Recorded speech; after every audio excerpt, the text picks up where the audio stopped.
ചൂരൽമല മുണ്ടക്കൈ ഉരുൾപൊട്ടൽ പുനരധിവാസവുമായി ബന്ധപ്പെട്ട് ടൗൺഷിപ്പിനുള്ള ഗുണഭോക്താക്കളുടെ ആദ്യ കരട് പട്ടികയിൽ 388 കുടുംബങ്ങൾ. ആദ്യഘട്ട പട്ടിക പ്രസിദ്ധീകരിച്ചു. കരട് പട്ടികയിൽ ആക്ഷേപമുള്ളവർക്ക് 15 ദിവസത്തിനകം പരാതി സമർപ്പിക്കാം. 30 ദിവസത്തിനകം അന്തിമ പട്ടിക പ്രസിദ്ധീകരിക്കും. CMRL എക്സാലോജിക് വിഷയത്തിൽ CPM-ന് ഒരു ഉത്കണ്ഠയുമില്ലെന്ന് CPM സംസ്ഥാന സെക്രട്ടറി MP ഗോവിന്ദൻ. അന്വേഷണം രാഷ്ട്രീയ പ്രേരിതമായി വന്നപ്പോൾ പ്രതിരോധിച്ചിട്ടുണ്ട്. അതേസമയം MR അജിത് കുമാറിന്റെ സ്ഥാനക്കയറ്റത്തിൽ വിഷയം പാർട്ടി ചർച്ച ചെയ്തിട്ടില്ലെന്നും നിലപാട് ആലോചിച്ച് പറയുമെന്നും CPI-യുടെ നിലപാടാണ് ബിനോയ് വിശ്വം പറഞ്ഞതെന്നും അതിനോട് യോജിപ്പില്ലെന്നും MP ഗോവിന്ദൻ പറഞ്ഞു.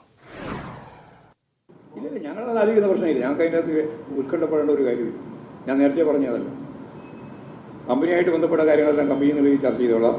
ഗവൺമെൻറ് അതിനുമായി ബന്ധപ്പെട്ട് എന്തെങ്കിലും പ്രശ്നമുണ്ടെങ്കിൽ അവരുമായിട്ട് ചർച്ച ചെയ്തോളാം. ഞങ്ങൾക്കതിലൊന്നും പ്രശ്നമില്ല. ഞങ്ങളതിൽ ഒറ്റ കാര്യം മാത്രമേ എടുത്തിട്ടുള്ളൂ. അതിനെ രാഷ്ട്രീയമായിട്ട് പാർട്ടിക്കെതിരായും പിണറായിക്കെതിരായിട്ട് നടത്താൻ ശ്രമിച്ച ശ്രമത്തെ ഞങ്ങൾ പ്രതിരോധിച്ചിട്ടുണ്ട്. അത് ഇന്നലെയും പ്രതിരോധിച്ചിട്ടുണ്ട്, ഇന്നും പ്രതിരോധിക്കും, നാളെയും പ്രതിരോധിക്കും. അദ്ദേഹത്തിൻ്റെ അഭിപ്രായത്തിനോട് എനിക്ക് യോജിപ്പില്ല. അദ്ദേഹം പറയുന്ന മുഴുവൻ കാര്യങ്ങളോട് ഞാൻ യോജിച്ചോളൂ എന്ന് പറഞ്ഞാൽ നിർബന്ധം പിടിക്കേണ്ട കാര്യം എന്താണ്? എനിക്ക് എൻ്റെതായ നിലപാട് സ്വീകരിക്കണമെങ്കിൽ ഞങ്ങൾ ചർച്ച ചെയ്ത് ആവശ്യമായ നിലപാട് സ്വീകരിക്കണ്ടേ? അത് സ്വീകരിച്ചില്ല, ഞങ്ങൾ തീരുമാനിച്ചില്ല. അത് സംബന്ധിച്ച് ചർച്ച ചെയ്തിട്ടില്ല.